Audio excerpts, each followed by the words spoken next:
जैसे एक राजा के यहां पर एक बकरा था।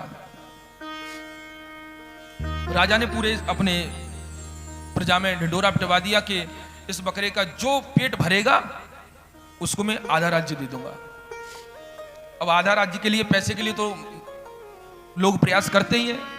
सब लोगों ने प्रयास किया, बोले महाराज हाँ। तो बकरे को लेके गए, पूरा दिन उसको हरा हरा चारा खिलाया, उसका पूरा सुबह से लेके शाम तक खिलाया। राजा के सामने जाकर के खड़ा कर दिया, महाराज हमने बकरे का पेट भर दिया, आप चेक कर लो। राजा बोले हाँ चेक करना पड़ेगा।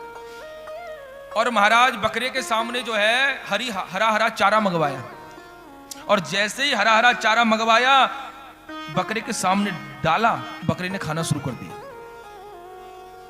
राजन ने कहा कि अगर ये भूखा होता तो खाता नहीं, इसका मतलब इसका पेट नहीं भरा। कई महीने बीत गए, सबने प्रयास किया लेकिन कोई पेट नहीं भर सका। एक संत आए, एक महात्मा आए, राजन से कहा राजन हमको अवसर दो। महाराज देख लो आप भी। अब संत जी बकरे को लेकर के गए, और महाराज जैसे ही जंगल में लेके गए और उसको हरा चारा वगैरह डाला, और जैसे ही वो खाने के लिए तैयार हुआ, महाराज जी ने एक बांस का डंडा निकाला, और जैसे ही वो चारे की तरफ खाने के लिए दौड़ता, उसको एक डंडा उसके मुंह पे मार दिया। एक बार हुआ, 2 बार डंडा खाया, 3 बार डंडा खाया, अब 5 बार डंडा उसने खा लिया। बकरा समझ गया कि हरा घास खाने से डंडा पड़ता है। प्रेम से बोलो राधे राधे। थोड़ा बहुत उसको खिला करके शाम को राजा के पास में पहुंच गए। राजन बकरे का पेट भर गया, आप चेक कर लो। राजा ने कहा कि बिल्कुल।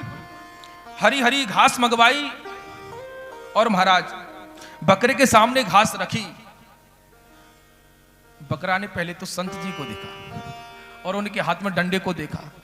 संत जी ने इशारा कर दिया ध्यान रखना, तैयार है। और उसने तो आंख बंद कर ली, घास की तरफ देखा ही नहीं।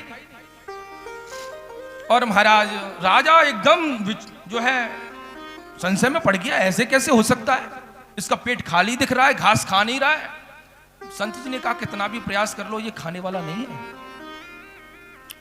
राजा जो है चरणों में गिर पड़ा, महाराज ये कैसे किया आपने? तो भैया ये जो बकरा है ना, ये हमारा मन है। मन हमारा जो है ना कहता है ना कि मेरे को अच्छा दृश्य देखना है, तो हम उसी की तरफ चल देते हैं कि चलो देखेंगे। मन कहता है हमारा हमको अच्छा संगीत सुनना है, तो फिर हम उसकी बात मान लेते हैं, फिर हम उसके साथ ही चलने लग जाते हैं। मन कहता है कि चलो जाकर के बाजार में कुछ नई नई चीजें देखेंगे, नई नई चीजें खाएंगे, नया नया स्पर्श लेंगे। हमारी जो इंद्रियां है ना, इन पर काबू मन ने ले लिया है। प्रेम से बोलिए राधे राधे।